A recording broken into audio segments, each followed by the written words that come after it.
Welcome to the Pharmacy Quality Solutions Quality Corner Show, where we talk quality of healthcare and explore what that actually means. Let's dig into performance measurements, the equipped platform, pharmacy goals, and personal goals. We will also occasionally cover topical healthcare news and maybe throw into the conversation a few of our own nerdy passions and hobbies. So turn us up. The Quality Corner Show starts now.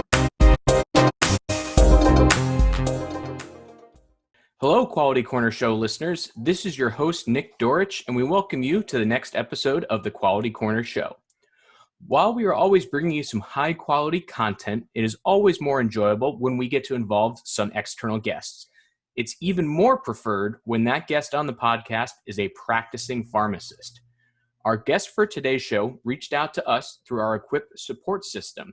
She was, like many of you, a pharmacist trying to understand how to better understand quality measures and how to optimize the available information to help her team improve. What's her secret to improving scores? Well, I'm not going to answer that question for you, but we'll have our guest provide her best suggestions. Today, I have the pleasure of introducing Germaine Germ Robinson, owner of Thrift Clinic Pharmacy in Louisiana. Germ, welcome to the show. Hey, Nick, it's really great to be here today. Thanks. Germ, this is very exciting for me to have you on the show. As a pharmacist, I always love speaking with other pharmacists, and thus far, I've really enjoyed our interactions as we've connected and explored the opportunity to have you on the podcast. Before we get into some of the questions for our topic of conversation, can you provide us with some background about yourself? If you don't mind, please share with our audience your experience as a pharmacist and a little bit of details about your pharmacy practice today. Sure, Nick. Well, I'm from South Louisiana, where the food is very good. That leads us to have a lot of cases of diabetes, high cholesterol, and hypertension, unfortunately for that. 30 years ago, I started out as a pharmacist. I started out in hospital pharmacy, spent some time in compounding pharmacy. Then I got a taste of the big box chain in retail pharmacy.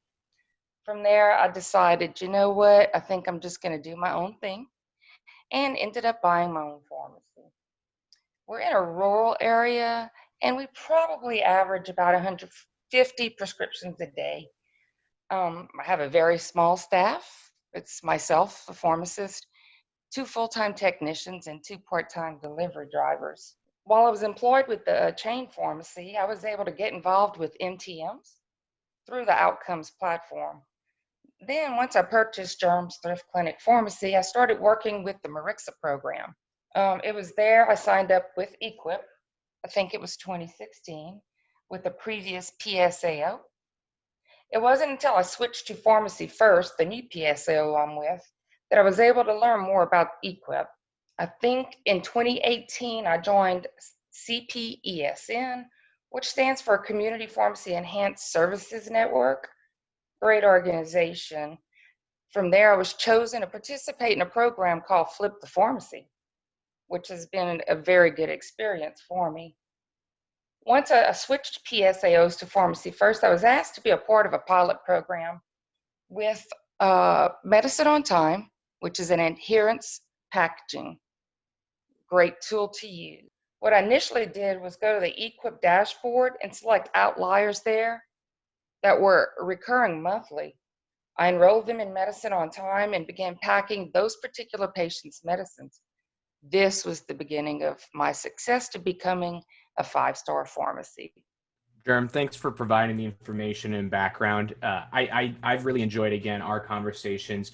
Your experience as a pharmacist has been wide and varied, both in the community pharmacy setting and otherwise. You've used a number of different tools to your quality improvement process, and I think those are items that are probably synonymous with the experience for many pharmacists that are out there. This is a great way for us to share some of the best practices or recommendations from our pharmacy partners. And on this Quality Corner show, we've discussed various elements of how you can engage the quality improvement process as a pharmacist and how your actions can help improve patient care. But while I can talk about that, and I can talk about that with some of the other PQS team members, it's even better if we can speak to somebody that's been putting it into practice, has been doing it day in, day out, in addition to dispensing the medications, in addition to counseling those patients on OTC items that are there, answering the phone calls, working through with the insurance questions. So you're able to do all those things, operate your pharmacy, and as you mentioned, you've been able to help your pharmacy improve its equip score. So to me, that's a really great opportunity. And if you don't mind, Germ, I'd like to get into some of our questions and have you further describe what your team has been doing. So are you ready to begin? Yes, absolutely. Excellent. So Germ, my first question for you is going to be related to the quality improvement process for your pharmacy. You mentioned the couple of staff members that you have, that you're relatively a small team, but you've been engaging really the entire team. It's a comprehensive effort. You're the pharmacist and the owner of the pharmacy, but who else is involved with your quality improvement process? Is this something that includes all of your pharmacists? What about your technicians? If you don't mind sharing some of your experience about how team members each have a unique role to play, I think the audience would really enjoy getting that insight. Yes, sure. Well, initially, of course, I am the only pharmacist, so it was just myself worrying about this. So basically, in the beginning, I focused on just the outliers. All I was doing was spinning my wheels each month. I just didn't know what to do. Nothing was working. The game changer was when Tori Pearson with Medicine on Time, remember I discussed I was doing a pilot program with Medicine on Time and Pharmacy First. She introduced me to PQS's Brittany Boyd. And wow, that was an opportunity that just turned the light bulb on for me. After a couple of meetings with Brittany, sharing her knowledge with me of the Equip dashboard, my scores improved tremendously. I started using the info under analyzing the performance tab, which I had never done before. I just totally ignored it. I just didn't know about it. I'm not sure why I didn't know about it, but when she told me about analyze the performance, this allowed me to see which patients and which insurance companies I needed to spend more time on. She also helped me understand how this all ties into the CVS trimester reports. That's another thing I would get in the mail, look at them like, oh, I really don't know what this is about. And it's affecting my reimbursement. So she tied that in as well. Now I see the whole picture. And now that I have a better grasp on the situation, at that point, I felt comfortable introducing my staff to the process. Because again, I was just doing it all alone. Excellent. So Germ, I really appreciate your details going through it. And if I'm going through and summarizing what your experience has been, and for a lot of pharmacies, initially it's, hey, we go and check Equip. We go and put patients on MedSync and some of the other, or do an adherence intervention or do an MTM case that's there. But what really helped you turn the corner is understanding that just getting patients into these services wasn't necessarily going to be enough to get your team going. You needed to really identify the patients in the different performance programs, see where that information is equipped, and taking a more targeted approach to that follow-up. That made you as a pharmacy owner feel comfortable with the data because it tied it to a purpose. And that allowed you to give better instructions, more informative instructions with your other staff members. Have I summarized that pretty well here based on the experience that you've had? Absolutely. Yes, definitely. Excellent. Great. Well, we've started off here talking about how your pharmacy, how you use all of your staff members for your process. And that's certainly an item that I recommend to all of the pharmacies that we work with, be it a big pharmacy, be it a small pharmacy, independent chain. There's a good purpose to doing that. We've talked a little bit, and you've already referenced some of the tools that your pharmacy has utilized. Many pharmacies will point to one or two things that they do to help manage patients, and often pharmacists or pharmacy technicians or members of the pharmacy team, they kind of stick with the tool that they know and that they know best. And if something doesn't work, they kind of may feel like they're stuck in a rut. So how does your pharmacy take this approach to some of the services provided? It may be something where for patient Joe, it may be packaging. For patient Mike, it may be that they need a clinical intervention because they're having side effects. How does your team go through in identifying how to best work with the patients so that you're maximizing the time and effort that your patients spend or time spent with each of these patients? Well, you definitely have to step out of the box. At this point, it's no longer just filling prescriptions and like it was back in the day when I started pharmacy. So we had to change a lot of ways we did things. My lead tech started, as you mentioned, med syncing patients. And if anyone is not med syncing patients, this is a great tool to do so.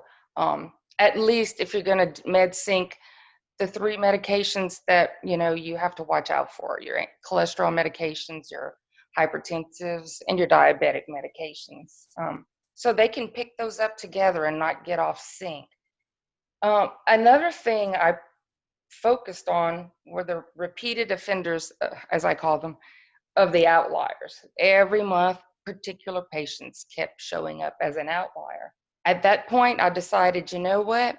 I'm doing this thing with Medicine on Time. I'm going to start packaging these particular patients.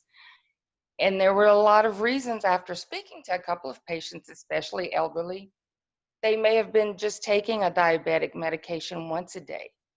It should have been twice a day. So once we started this adherence packaging, it got them in a routine. They became compliant. I've been doing this for 2 years with the majority of those patients, and they're 100% compliant. They've never been an outlier again, which is, to me, a great thing. Those that we didn't package medications for, if their insurance allowed it, we would do 90-day supplies. And it's amazing because I actually ran a report last week of the amount of 90-day fills I did in 2019 when I was a 3-star pharmacy to the 90-day fills each month. And compared to 2020, I'm up 60% on 90-day fills. So I went from 3 stars to 5 stars. That played a great role in it as well. We also use Pioneer software, which I'm shouting out to Pioneer because that's a great computer system. Hands down, when it comes to reporting, they're great and they're very helpful. So we are able to run reports just focusing on MTM meds. And I'm doing the little hand gesture for quote unquote MTM. So my tech runs these reports weekly of patients who are on particular insurance companies listed under the Analyze Performance tab. And this is a very good way to make sure no one falls through the cracks. At that point, she coordinates fills for them. And then my other technician starts making phone calls to the patients. It's really, it takes no time to do this.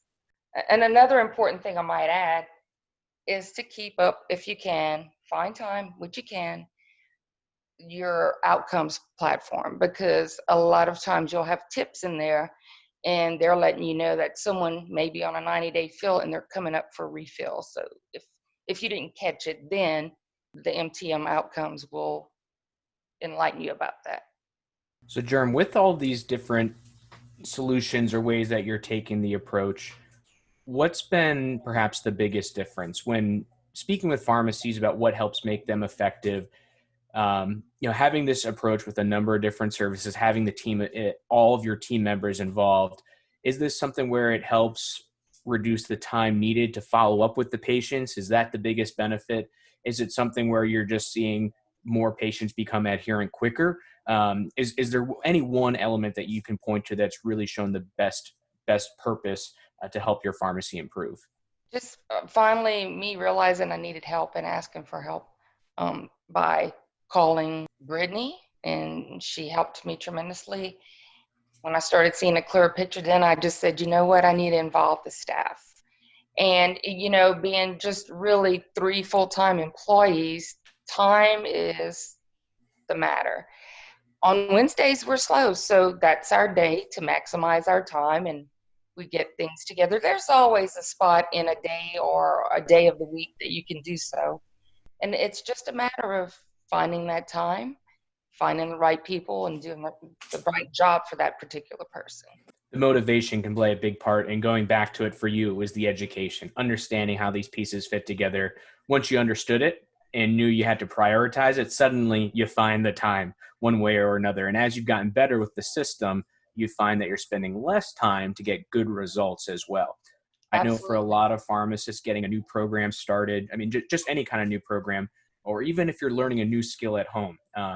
For some people, it may be learning to cook a new meal, right? Or bake a cake a different way.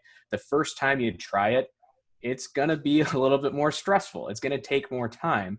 But once you do it for the second, third, fourth time, it becomes a lot easier. It starts to become routine. And it sounds like your pharmacy has taken that same approach and you've been finding some of those same benefits now. Excellent. Well, Germ, we're going to move on to the third question for this series. And while we've talked about this and I just mentioned how it's important having that routine, I also want to know how you help to keep your staff motivated. It's very human to feel negative or down when something doesn't work, and that can be expected with the quality improvement process. You're not going to hit a home run every single time you come up to the plate, and that's okay, right? We want to take those opportunities that we miss, and we want to learn from them. Sometimes we do strike out, and that's not so much negative, but it can become a negative if you don't learn anything from those situations. So how do you combat this fatigue with your staff? How do you make sure that every single win, no matter how big or small, is celebrated? What do you do to keep your team motivated and engaged? Well, Nick, first of all, I'm so fortunate. I have a great staff, albeit we're small, really fortunate. They understand the importance of how patient adherence affects our reimbursements. And, as that being said, we all want to get paid at the end of the day. And yeah, there's times we strike out. There's times I drop the ball or we drop the ball. It happens. But you know what? We need to get up, get back to bat again, and, learn from those mistakes. Just they enjoy seeing my face light up when I see all green scores. We all get excited, so we all celebrate that. It's great. And now that we have our routine, it's not so hard. It's not so hard, and the ball's not getting dropped that often. It's just a process that we get adjusted to. I'm very fortunate again. I'm proud of my staff, very proud of them.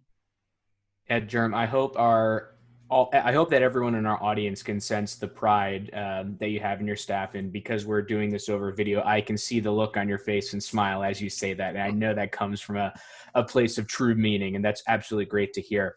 Related to this, something that I'm interested in, and this was not on my list of scripted questions for us, but what about the patients? That's something we haven't addressed specifically, but what does this mean for the patients? Do they see and notice a difference for how your team has been operating and doing the follow-up for them? What feedback have you gotten from your patients about the changes that you've made? It's quite funny because those that I'm packaging, they're calling me ahead of time. I don't even have to call them. Or is my medicine ready? They really enjoy the fact that the elderly especially enjoy that special packaging. That is just amazing. And this one particular patient I'm referring to, she's one that I could never get her to take her medicines right. And now that I package them, she calls me at least 3 or 4 days before.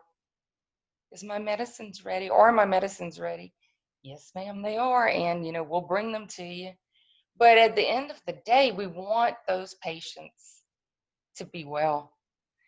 And when I have to tell them, you know what, I forget to take my medicines too, I'm guilty. You have to let them know it's okay, you forget, but we got to get them back on track. And it's just having a conversation with them and let them know you're just like them. You forget to take your medicines. At least I do. I shouldn't be speaking for everyone, but we're all human. Yeah, we certainly are. I know I've had my personal experiences with that. None of us are perfect. We're all going to be learning and growing, and we all have our own ways. I know for myself, not necessarily medications. I've gotten in trouble, quote unquote, trouble with my dentist about some of making sure that I'm flossing. And my dentist needed to have that same conversation with me, and it was upon having that, it was the realization that, you know what, as a pharmacist and as someone who's worked with patients, we have this same type of conversation with patients all the time. And as a healthcare provider, I need to get on top of this myself. If I think it's important patients are taking their meds every day, well, that means I should be flossing every day. It's really the same concept. It's okay if I miss 1 or 2 days, but I need to make sure I have that motivation to do it routinely.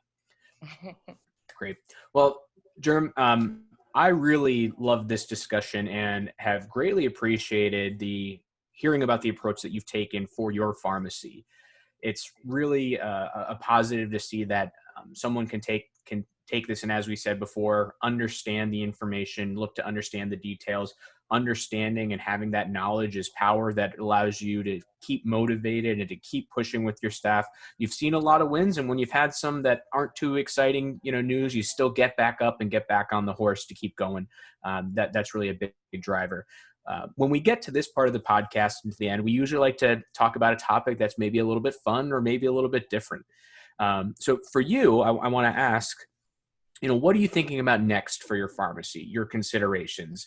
It's certainly the world that we live in now in mid 2020 is a lot different than what we thought it was going to be months ago or years ago.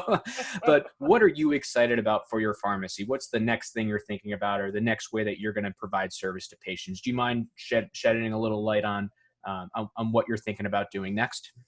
Well, funny you should ask, because last month or the end of May, I did a virtual online class with Avant Institute. It's called the ALI course, which is Advanced Learning Immersion Experience, I believe. Yes, I think that's it. With Amina Abubakar. This focused on chronic care management, services such as that, which is where I'm kind of going into, hopefully.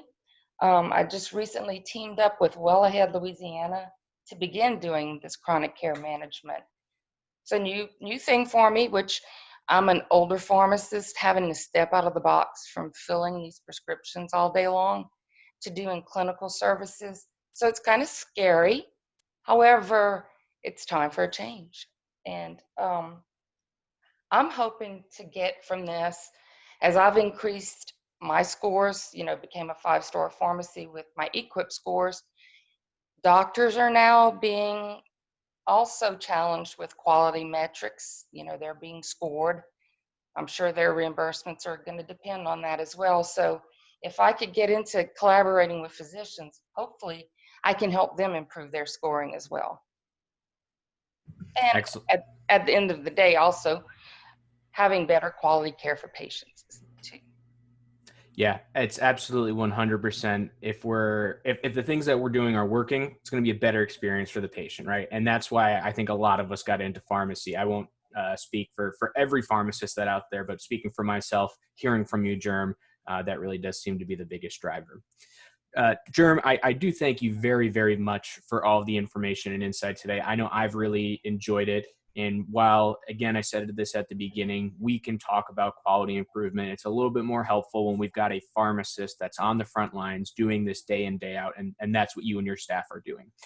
A question for you, if you don't mind. If any of our listeners want to learn more about your experience, is there a way that they can contact you and share any kind of questions, or maybe try to learn best practices? Oh, absolutely. I would actually love helping anyone out.